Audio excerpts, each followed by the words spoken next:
여러분 평안하신가요? 8월 5일 목요일 한절 한끼입니다. 우리는 이제 사사기라는 시대의 문을 열고 들어가 보려고 합니다. 그런데 그 문 앞에 서 있는 우리에게 성경은 그 시대가 어떠할지를 짐작할 수 있는 사건들을 보여주십니다. 어제 유다 지파는 그들에게 분배된 모든 땅을 다 점령했지만 골짜기의 주민들은 쫓아내지 못했다고 기록하고 있습니다. 그리고 그 이유를 철병거가 있으므로 라고 밝히고 있는데 근본적인 문제는 그것이 아니었죠. 이미 하나님은 보라, 내가 이 땅을 그의 손에 넘겨주었노라 확정적으로 말씀해 주십니다. 하나님이 그들과 함께 하시고 하나님이 그들을 위해 직접 싸우시기 때문에 모든 전쟁은 이미 승리가 확정된 것입니다. 그것만 믿고 나아가면 이기는 싸움입니다. 하지만 그들은 그들을 가로막고 있는 그 철병거 앞에서 한 발자국도 나아가보지 못하고 뒤돌아서 포기하고 맙니다.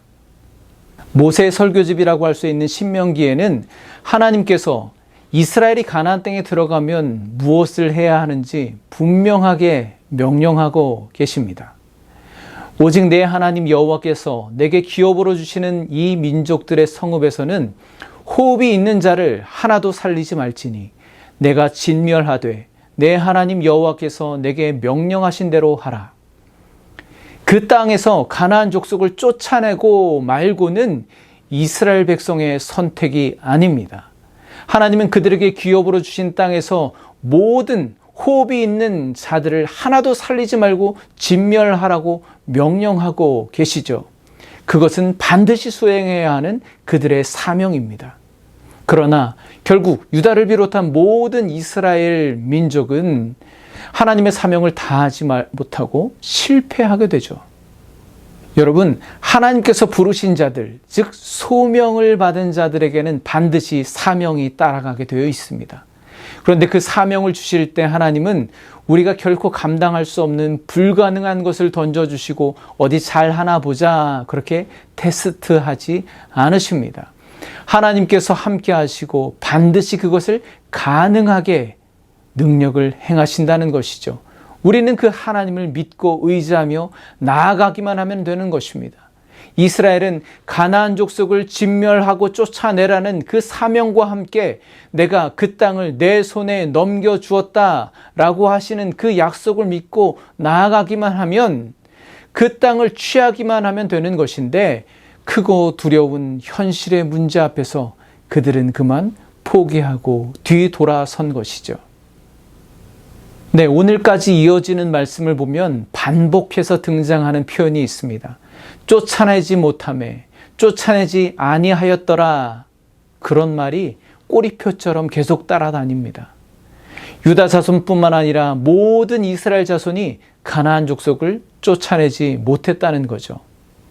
유다 자손으로부터 시작된 불순종의 불씨가 삽시간에 이스라엘 모든 지파로 전체로 퍼져나갔습니다. 그것이 사사시대라는 영적 암흑시대를 여는 문입니다. 오늘의 한절 말씀 28절을 보겠습니다. 이스라엘이 강성한 후에야 가나안 족속에게 노역을 시켰고 다 쫓아내지 아니하였더라. 여기서 노역을 시켰다는 말은 뒤에 30절, 33, 35절에도 반복적으로 등장합니다. 즉 이스라엘 지파들은 하나님께서 그들에게 주신 땅에서 가나안 족속들을 완전히 쫓아내고 진멸하지 못하고 그들과 함께 살았습니다. 그리고 그들이 가나안 족속을 쫓아낼 힘이 생겼음에도 불구하고 그들을 몰아내지 않고 이제는 그들을 종으로 삼아서 노역을 시켰습니다. 왜 그랬을까요? 그들의 도움이 필요했기 때문입니다. 물론 인간적인 이치로 따져보면 아주 합리적인 선택이라고 볼 수도 있습니다. 본래 이스라엘 민족은 조상 때부터 유목 생활을 했습니다. 목축업이 본업이었죠. 그런데 이곳 가나안 땅에 들어오면서 농사를 지어야만 하는 거예요.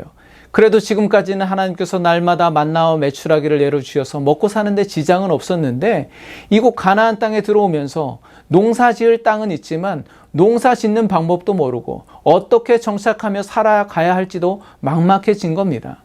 그래서 가나안 사람들을 종으로 삼아서 그들에게서 도움을 받고 그들의 생활 방식을 배우려고 했던 것이죠.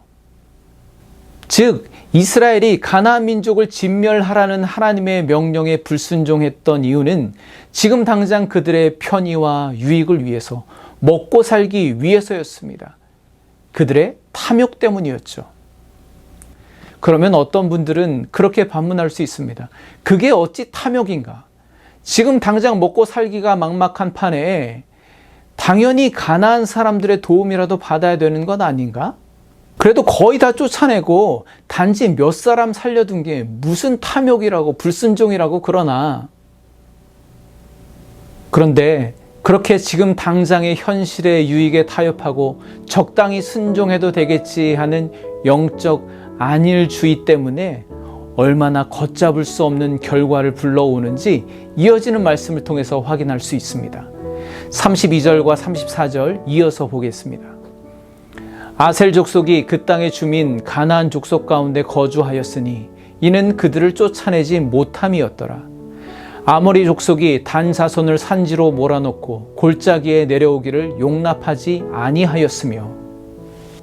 네, 방금 보신 것처럼 아셀 지파는 도리어 가나안 족속에게 땅의 지배권을 내어주고 그들 가운데 섞여 살게 됩니다.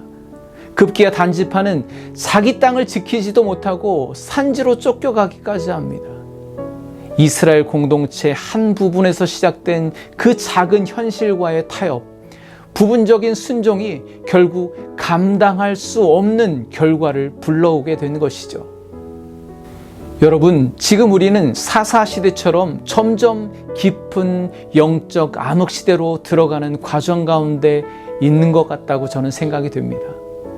이 영적 어둠의 시대를 살면서 우리에게 꼭 필요한 것이 무엇일까요? 다른 것은 다 포기하더라도 끝까지 우리가 지켜야 하는 것은 무엇일까요? 사실 우리가 이 힘든 시대를 살아가면서 편리하고 안정적인 생활 방식을 추구하는 것 좋습니다. 그러나 그것이 만약에 영적인 편리를 추구하는 것이라면 그것은 절대 조심해야 합니다. 제가 목사이지만 하나님 편하게 믿는 법, 신앙이 쉽게 성장하는 법 단연코 없습니다. 어느 정도 믿어야 잘 믿는 건가? 그건 저도 모릅니다. 적당히 순종해도 된다고 하는 거 성경에 없습니다. 하나님은 오직 전적인 믿음과 완전한 순종만을 원하십니다. 왜냐하면 하나님은 우리를 부분적으로만 사랑하지 않으셨기 때문입니다.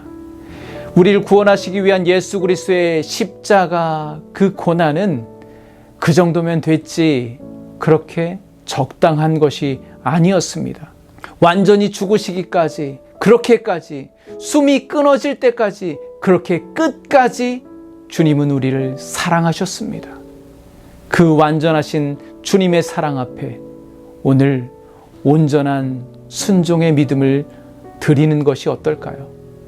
오늘도 이 말씀을 붙들고 승리하시기를 간절히 바랍니다. 내일 다시 찾아뵙겠습니다. 감사합니다.